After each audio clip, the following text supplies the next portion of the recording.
19वीं कहानी बेताल पच्चीसी। चंद्रप्रभ किसका पुत्र?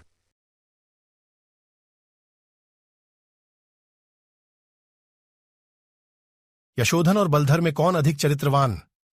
कहानी का सही उत्तर राजा विक्रम से प्राप्त कर बेताल पुनः उड़ गया। राजा विक्रमादित्य ने शिंशपा वृक्ष से फिर बेताल को उतारा और उसे अपने कंधे पर डालकर चल पड़ा। चलते हुए बेताल ने पुनः कहा, हे राजन, सुनो, मैं तुम्हें इस बार यह मनोहर कथा सुनाता हूं। 19वीं कहानी बेताल पच्चीसी। चंद्रप्र वह किसका पुत्र? बहुत समय पहले वक्रोलस नाम का एक नगर था, जहां इंद्र के समान एक राजा राज करता था। राजा का नाम था सूर्यप्रभ। राजा हर प्रकार से सुखी था, किंतु उसे बस एकमात्र ही दुख था कि अनेक रानियों के होते हुए भी उस कोई संतान नहीं हुई थी। उस समय ताम्रलिप्ति नाम की एक महानगरी में धनपाल नामक एक महाजन सेठ रहता था। वह महाजन उस महान गरी के सभी धनवानों में अग्रणी था।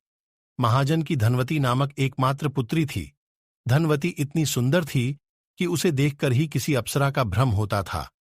जब वह कन्या युवती हुई तब महाजन की मृत्यु हो गई।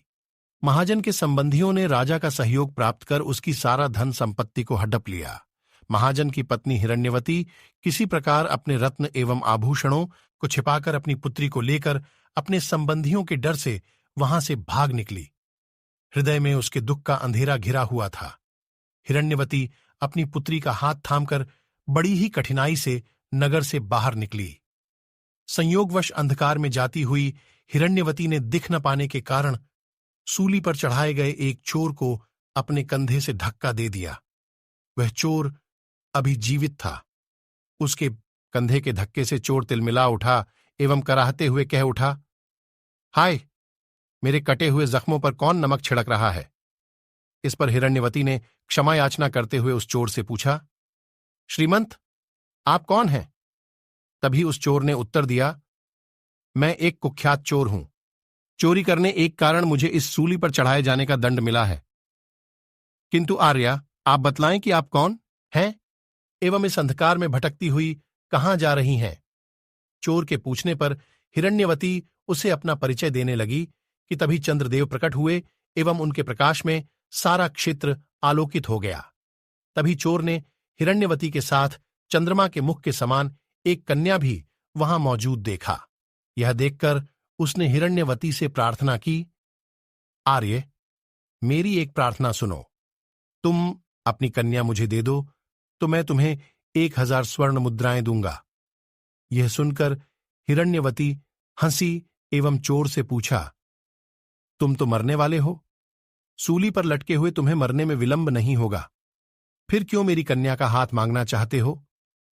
इस पर उस चोर ने कहा, यह सत्य है कि मेरी आयु समाप्त हो गई है, परंतु मैं पुत्रहीन हूं। शास्त्रों में लिखा है कि पुत्रहीन व्यक्ति कभी सद्गति प्राप्त ही नहीं कर पाता। अतः यह कन्या यदि मेरी ही आज्ञा से किसी अन्य पुरुष के द्वारा पुत्र पैदा करेगी तो वह मेरा ही क्षेत्र पुत्र होगा। इसलिए मैं तुमसे यह निवेदन करता हूं कि मेरा मनोरथ पूर्ण करो। चोर की बात यह सुनकर ही हिरण्यवती के मन में लोभ उत्पन्न हो गया एवं उसने चोर की बात स्वीकार कर ली। तभी हिरण्यवती कहीं से जल ले आई एवं यह कहकर उसने उस जल को चोर के हाथों पर डाल दिया कि मैं अपनी यह कुंवारी कन्या तुम्हें देती हूं। तब उस चोर ने उस कन्या को अपना क्षेत्रज पुत्र पैदा करने का आदेश दिया एवं हिरण्यवती से बोला, सामने उस बरगद का विशाल वृक्ष देखो, वहां उस वृक्ष की जड़ के समीप जमीन खोदो तो वहां जमीन में दबी तुम्हें कुछ स्वर्ण मुद्राएं मिलेंगी। वह स्वर्ण मुद्राएं निकाल लो एवं मेरी मृत्यु के बाद विधिपूर्वक ही मेरा दाह संस्कार करा देना। तत्पश्चात मेरी अस्थियों का किसी तीर्थ स्थल पर विसर्जन करने के पश्चात अपनी कन्या के साथ वक्रोलस नगर में चली आना। राजा सूर्यप्रभ के शासन में वहां के प्रजाजन सुख एवं आनंद पूर्वक रहते हैं। मुझे आशा है तुम्हें वहां पर रहने में किसी भी प्रकार की कठिनाई नहीं आएगी। यह कहकर उस प्यासे चोर ने हिरण्यवती द्वारा लाए हुए जल को पी लिया एवं सूली पर चढ़ाए जाने की पीड़ा के कारण अपने प्राण त्याग दिए। तब हिरण्यवती ने चोर के निर्देशानुसार बरगद के वृक्ष के पास जाकर स्वर्ण मुद्राएं निकालीं एवं एक गुप्त मार्ग से अपने पति के किसी मित्र के यहां चली गई। वहां रह कर उसने युक्तिपूर्वक उस चोर का दाह संस्कार कराया एवं उसकी अस्थियों को किसी तीर्थ स्थल पर प्रवाहित कराने आदि की भी व्यवस्था कर दी। अगले ही दिन हिरण्यवती अपनी पुत्री के साथ उस छिपे धन को लेकर वहां से निकल पड़ी एवं चलते चलते वक्रोलस नगर में पहुंच गई। नगर में उसने वसुदत्त नाम के किसी श्रेष्ठ वणिक से एक घर खरीदकर अपनी पुत्री सहित उस मकान में रहने लगी। उन्हीं दिनों उस नगर में विष्णु स्वामी नाम के एक अध्यापक रहते थे। मनहा स्वामी नाम का उनका एक ब्राह्मण शिष्य बहुत ही रूपवान था। यद्यपि ब्राह्मण शिष्य उत्तम कुल का था, तथापि यौवन के वशीभूत हो हंसावली नाम की एक विलासिनी के प्रेम में फंस गया था। हंसावली शुल्क के रूप में उससे 500 स्वर्ण मुद्राएं मांगती थीं एवं इतना धन उसके पास नहीं था, इसलिए वह उसे पाने को दिन रात बेचैन रहता था। एक दिन अपने घर की छत पर टहल रही धनवती ने ऊपर से उस सुंदर युवक को देखा। धनवती उसकी सुंदरता पर मोहित हो गई। उसे अपने चोर पति की आज्ञा का स्मरण हो आया। तब उसने अपनी माता को बुलाया एवं उससे कहा, मां, नीचे खड़े उस ब्राह्मण युवक का रूप यौवन तो देखो, उसके नेत्र कितने सुंदर हैं। इस वेश में तो वह साक्षात कामदेव जैसा ही दिखाई दे रहा है। यह सुनकर उसकी माता हिरण्यवती समझ गई कि धनवती को यह युवक पसंद आ गया है।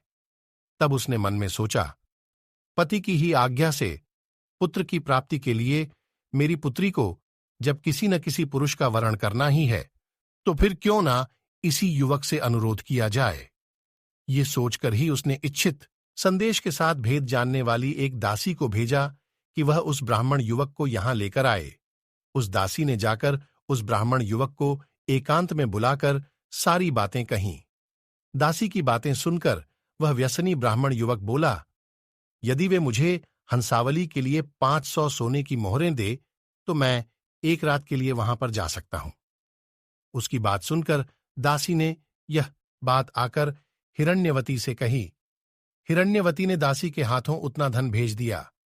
वही धन लेकर मनहस्वामी उस दासी के साथ उस धनवती के घर में गया, जिसे एक रात्रि के लिए उसे अर्पित कर दिया गया था। वहां मनहस्वामी ने अत्यंत उत्कंठित उस कन्या को देखा जिसने धरती को विभूषित कर रखा था। चकोर जिस प्रकार चांद को देखता है, वैसे ही वह धनवती को देखकर प्रसन्न हुआ। उसने धनवती के साथ समागम करते हुए वह रात्रि बिताई। सवेरा होने पर जिस प्रकार से वह वहां आया था, उसी प्रकार वहां से निकलकर वह चला गया। समय पाकर धनवती गर्भवती हुई एवं उसने मनहस्वामी के अंश रूप एक सुंदर बालक को जन्म दिया। बालक के लक्षण उसके उज्ज्वल भविष्य की सूचना दे रहे थे। पुत्र के रूप में उस बालक को पाकर धनवती बहुत संतुष्ट हुई। रात में भगवान शिव ने स्वप्न में मां पुत्री को दर्शन देकर आदेश दिया कि पालने में लेटे हुए इस बालक को सहस्र स्वर्ण मुद्राओं के साथ सवेरे ही राजा सूर्यप्रभ के द्वार पर छोड़ आओ। इससे इसका एवं तुम्हारा दोनों का कल्याण होगा। शिवजी के ऐसा कहने पर वह वणिक पुत्री और उसकी माता जागकर आपस में विचार विमर्श करने लगी एवं भगवान शिव की बातों पर विश्वास कर वो राजा सूर्यप्रभ के सिंहद्वार पर उस बालक को स्वर्ण मुद्राओं सहित छोड़ आई। उधर भगवान शिव ने पुत्र की चिंता में सदैव दुखी रहने वाले राजा सूर्यप्रभ को भी स्वप्न में आदेश दिया, राजन उठो, तुम्हारे सिंहद्वार पर किसी ने पालने में लेटे हुए एक सुंदर बालक को रख दिया है। उसे स्वीकार करके उसका पुत्रवत पालन करो। राजा की नींद खुली और उसने सिंहद्वार पर जाकर देखा तो उसे भगवान शिव के कथन की सत्यता का पता चला। बालक के साथ धनराशि भी रखी हुई थी एवं उसके हाथ पैरों में छत्र ध्वज आदि के चिन्हों की रेखाएं थीं। बालक बहुत ही सुंदर आकृति वाला था। भगवान शंकर ने मेरे योग्य पुत्र ही मुझे दिया है। ऐसा कहते हुए राजा ने उस बालक को अपने हाथों में उठाया एवं महल में चला गया। तब राजा ने आनंदित होते हुए पुत्र प्राप्ति के उपलक्ष्य में गरीबों में इतना धन लुटाया कि नगर में कोई दरिद्र ही ना रहा। नृत्यवाद्य आदि के साथ राजा ने विधिपूर्वक बालक को अपनाया एवं उसका नाम रखा चंद्रप्रभ। राजमहल में सभी प्रकार के सुख भोगों के साथ धीरे धीरे राजकुमार बड़ा होने लगा। जब युवा हुआ तो राजा ने उसे राज्यभार सौंप पा एवं राजा तीर्थाटन के लिए भगवान शिव की नगरी वाराणसी चला गया। नीति जानने वाला उसका पुत्र जब अपनी प्रजा पर धर्मपूर्वक शासन चला रहा था, तभी उसे सूचना मिली कि वाराणसी में उसके पिता का देहांत हो गया है। पिता की मृत्यु का संवाद पाकर राजा चंद्रप्रभ ने पिता के लिए शोक किया तथा उसके लिए श्राद्धादि कर दिया। फिर उस धर्मात्मा राजा ने अपने मंत्रियों को बुलाकर बोला, पिताश्री से भला मैं किस प्रकार ऊण हो सकता हूं, तब भी मैं अपने ही हाथों से उनका एक ऋण चुकाऊंगा। मैं उनकी अस्थियां ले जाकर विधिपूर्वक गंगा नदी में प्रवाहित करूंगा तथा गया जाकर ही अपने सभी पितरों को पिंडदान दूंगा। मैं इसी प्रसंग में पूर्व समुद्र तक की तीर्थ यात्रा भी करूंगा। राजा के इस प्रकार कहने से उसके मंत्री बोले, देव, आपको किसी प्रकार ऐसा नहीं करना चाहिए। आप यदि राज्य को इस प्रकार असुरक्षित ही छोड़कर चले जाएंगे तो पीछे से शत्रुओं को राज्य पर आक्रमण करते देर न लगेगी। अतः आप पिता के संबंध में यह कार्य किसी अन्य के हाथों करा लें। एक राजा के लिए प्रजापालन के अतिरिक्त अन्य ना कोई बड़ा धर्म है। अपने मंत्रियों की यह बातें सुनकर राजा चंद्रप्रभ ने कहा, हम जो कुछ निश्चय कर चुके हैं वह अटल है। पिताश्री के लिए मुझे तीर्थयात्रा अवश्य करनी है। इस क्षण भंगुर शरीर का क्या विश्वास, पता नहीं कब पूज्य पिताजी की तरह यह मेरा साथ छोड़ दे। अतः मेरा आदेश है कि जब तक मैं इस तीर्थयात्रा से वापस ना लौट आऊं, मेरे स्थान पर तुम लोग ही मेरे राज्य की रक्षा करोगे। राजा की यह आज्ञा सुनकर मंत्रीगण चुप ही रहे। तब वह राजा अपनी यात्रा की तैयारियां करने लगा। एक शुभ दिन का चयन कर स्नानादि करके उसने अग्निहोत्र की विधि संपन्न की और ब्राह्मणों का पूजन किया। फिर शांत वेश धारण कर जुते हुए रथ में बैठकर उसने नगर से प्रस्थान किया। जो सामंत, राजपुत्र, नगरवासी तथा ग्रामीण आदि राजा को छोड़ने सीमांत तक आए थे, उन की इच्छा न होने पर भी राजा चंद्रप्रभ ने बहुत कठिनता से उन्हें समझा बुझाकर वापस लौटा दिया और मंत्रियों को राज्य शासन का भार सौंपकर वाहनों पर आरूढ़ राजा ब्राह्मणों तथा पुरोहितों के साथ आगे बढ़े। विचित्र प्रकार के वेशों और भाषाओं को देख सुनकर प्रसन्न होते तथा अनेक प्रकार के देशों को देखते हुए वे सभी क्रमशः गंगा के तट पर जा पहुंचे। राजा ने उस गंगा नदी को देखा जिसमें जल कल्लोल से बनने वाली लहरियां जैसे प्राणियों के स्वर्गारोहण के लिए बनाई जा रही सीढ़ियों के समान जान पड़ती थीं। राजा ने रथ से उतरकर विधिपूर्वक पतित पावनी गंगा में स्नानादि किया एवं राजा सूर्यप्रभ की अस्थियां उसमें प्रवाहित कर तथा श्राद्धादि संपन्न करके वह फिर रथ पर सवार होकर चल पड़ा एवं क्रमशः ऋषियों मुनियों से वंदित प्रयाग जा पहुंचा। राजा ने वहां उपवास रखकर स्नान, दान, श्राद्ध आदि सभी उत्तम क्रियाएं संपन्न कीं तथा उसके बाद वह वाराणसी गया। 3 दिन वहां रुककर विधिपूर्वक सभी धार्मिक क्रियाएं संपन्न करने के पश्चात राजा गयाशिर नामक स्थान पर पहुंचा। वहां राजा ने पर्याप्त दक्षिणा के साथ विधिपूर्वक श्राद्ध किया एवं फिर धर्मारण्य को चला गया। गयाकूप में जब वह पिंड देने लगा तो उस पिंड को ग्रहण करने के लिए उस कुएं के भीतर से मनुष्य के 3 हाथ ऊपर निकले। यह देखकर राजा घबरा गया कि यह क्या बात है। उसने अपने ब्राह्मणों से पूछा, यह पिंड मैं इनमें से किस हाथ में दूं? तब राजा के इस प्रश्न पर उन ब्राह्मणों ने कहा, हे राजन, इनमें से एक हाथ तो निश्चित ही किसी चोर का है, क्योंकि लोहे की हथकड़ी पड़ी रहने का निशान उसकी कलाइयों में स्पष्ट दृष्टिगोचर हो रहा है। दूसरा हाथ चूंकि उसमें पवित्री पड़ी हुई है, अतः यह तो किसी ब्राह्मण का ही है, तथा यह तीसरा हाथ अति उत्तम लक्षणों वाले किसी राजा का है, क्योंकि उसकी उंगलियों में बहुमूल्य रत्न जड़ित कई अंगूठियां पहनी हुई हैं।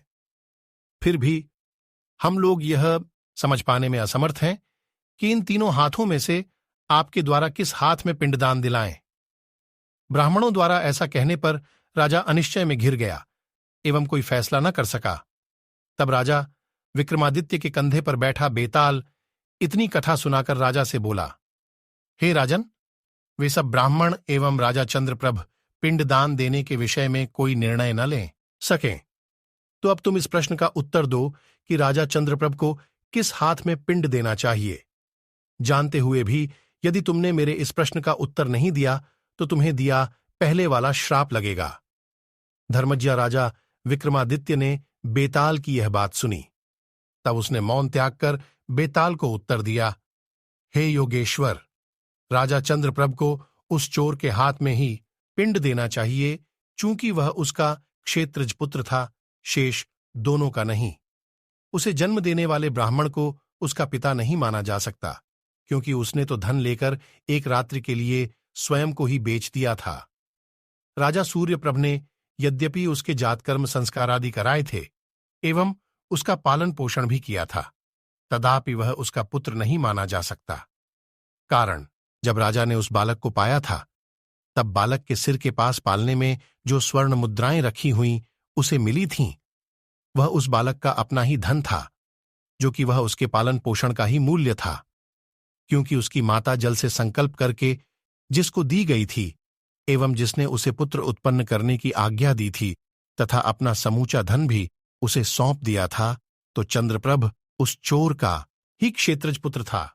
अतः मेरे विचार अनुसार चंद्रप्रभ का चोर के हाथ में पिंड देना उचित था। राजा विक्रमादित्य के दिए गए इस सटीक उत्तर से बेताल संतुष्ट होकर पूर्व की भांति उसके कंधे से उतरकर पुनः उसी शिंशपा वृक्ष की ओर उड़ गया। राजा विक्रमादित्य भी पूर्व की भांति ही उसे वापस लाने के लिए उसके पीछे पीछे उसी स्थान की ओर चल पड़ा। राजा विक्रमादित्य बेताल को लाने के लिए पुनः शिंशपा वृक्ष के नीचे पहुंच गया। उसने बेताल को उतारकर अपने कंधे पर डाला और चलना शुरू किया। बेताल ने राजा विक्रम को फिर से यह कहानी सुनानी शुरू की, चंद्रावलोक और ब्राह्मण पुत्र। अब नई कहानी अगले अंक। तो दोस्तों, आज की कहानी आपको पसंद आई तो कमेंट करके बताएं, वीडियो को लाइक करें, शेयर करें, प्लीज मेरे चैनल को सब्सक्राइब करें।